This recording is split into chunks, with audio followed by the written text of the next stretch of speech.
Hi guys, Chris over here, and today we're going to have a special video because today I'm going to be with my wife, and yes, we recently got married, and she's smiling behind the camera. She's going to be the star of the show, but we're going to run her through her setup and kind of share you some of her experiences. So yeah, I'm going to take care of the camera and Laura's going to kind of switch positions with me. And bam, there we go, we have my wife Laura. Hi Laura. Hi. So yeah, so her setup is a stand-up desk. So yeah, so why did you go for a stand-up desk? Basically, like many of us at the moment, I'm working from home quite a lot. I was spending a lot of the day sitting down, and I found that my back was just hurting in ways it never has before.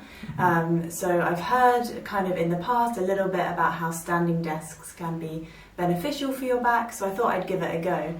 And I have to say, to be honest, it's been fantastic. My back pain has completely improved, and I actually find that my concentration improves as well when I have the option of sitting down or standing up as well. Nice. So and then yeah, so your desk over here is the Flexi Spot.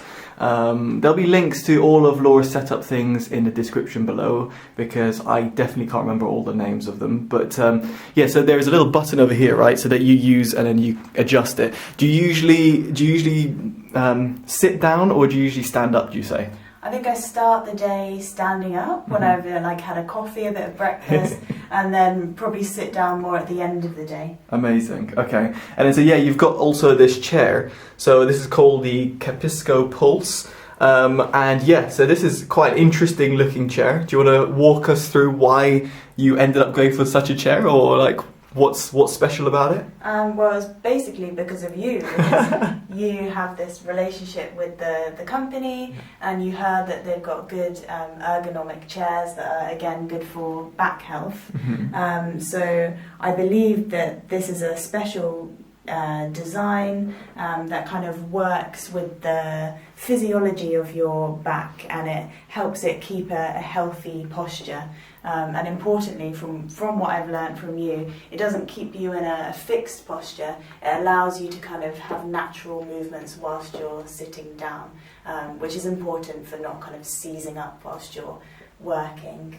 As well, it also does rise up, so I have the option of, if I've got my desk at a standing position, as I do now, I can rise the chair up and then have it kind of to perch on if my legs get a little bit tired whilst I'm working. Yeah, so it's like a sit-stand chair, and yeah, in terms of the relationship, it's because I was looking for a chair myself, and it'll be up on your pop-up banner, so I talk in length about my own chair and why I ended up spending a lot of money on it. So yeah, there's two options that you could have gone for: Capisco Pulse or the Capisco, and the Capisco Pulse is the cheaper variant where it has plastic over here, and that's because, well, you don't really see yourself using it that much, do you?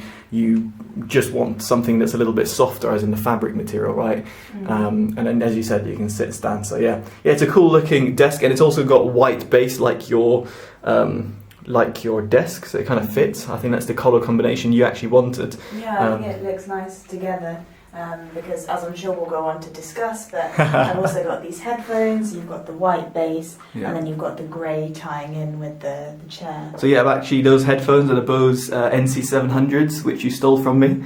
Not really. Yeah, it's yeah, you use them for conference calls, right? So you use them for conference calls and just everything, right? Yeah, they're fantastic. I've actually had people comment on them whilst I've been in calls, saying that they like my headphones.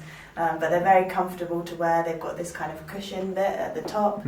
Of course, they're wireless, so whilst I'm standing up, I can just kind of move around whilst I'm in meetings. I'm not chained to the PC, so yeah, I love them. Yeah, so Laura had a wired setup. She had a mod mic, which was great, but the problem was that you had loads of wires. And speaking about wireless setups, you've gone full wireless for your keyboard and mouse, which you don't join the dark side. So these are a Logitech MX keys.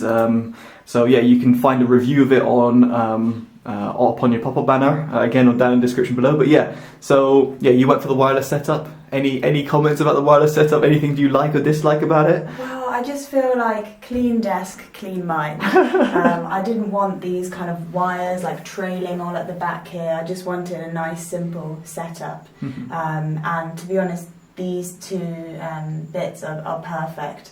The keyboard's so light and so thin, I can just move it to where I need it depending on whether I'm standing up or sitting down, and the mouse is very comfortable to use. It's kind of got that thumb rest there, which I really like. So yeah, I love them both. Nice, that's brilliant. And then so some other stuff that we should mention. You've got this BenQ screen bar which sits above. Do you actually use the light thing still? Yeah, that thing? To be honest, not much unless I'm working late. Okay.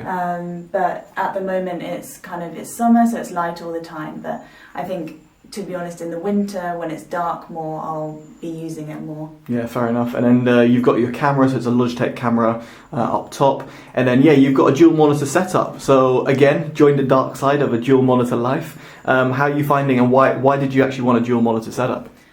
So I found that when I had a single monitor, all the time I was splitting screens, like splitting my windows between one screen, which kind of got a bit cramped, a bit claustrophobic and annoying.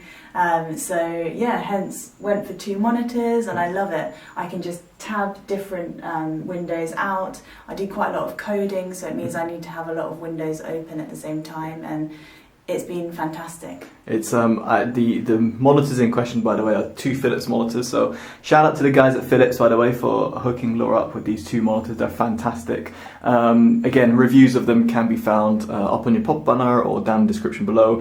They're 1440p monitors, so you're running two 1440p 27-inch monitors, and then you've got a monitor stand behind, which does literally all the heavy lifting. And attached to that, you've then got your PC. So Laura did a PC build. Together we did a PC build of your own PC. So this is effectively using my old PC components, but it's an absolute beast, an i7 processor and a Asus graphics card, I think 1660 from memory, something like that, I can't remember. Anyway, the links for that will be down in the description below. Do you want to, any comments about your PC? Because you do quite a bit of coding stuff, right? So what do you make of your PC? Would you want an upgrade of your PC, or? Yeah. It is good, to be honest. When I'm kind of running these like heavy coding programs, it can be a little bit slow, and you'll know sometimes I'll leave these algorithms running kind of overnight, burning through our electricity bills. So I guess maybe in the future I'd want to upgrade, but to be honest, it's fantastic compared to what I had before. And when I'm working on my laptop, say in the office, it's kind of light years away in terms of speed. So even then, like a old, 2012 built PC is still very, very good, and compares to even modern day laptops. It's an overclocked PC as well, so yeah, it's a great PC, great little thing over there. And actually, before we end the video, what do you actually do? I don't think people actually know. I didn't actually mention this at all. What do you actually do? Oh, I'm doing a PhD in kind of drug development. I look at the gut microbiome, and I do machine learning and things, hence the coding. But actually you can link to our joint video where we discuss tech and the gut microbiome as well. Look at that, such an influencer. But yeah, no, there's there'll be linked to Laura's Instagram microbiome page, which is actually quite useful even for those people who are not in science like myself. It's quite interesting to see what you talk about, and I'll just discuss how the gut microbiome is linked to health. Exactly, yeah, so it's pretty cool. So yeah, there we go, that's the setup. Hopefully you guys enjoyed it, and yeah, thank you, sweetie, for taking part in the video. No problem. And if you like this video, what do people have to do?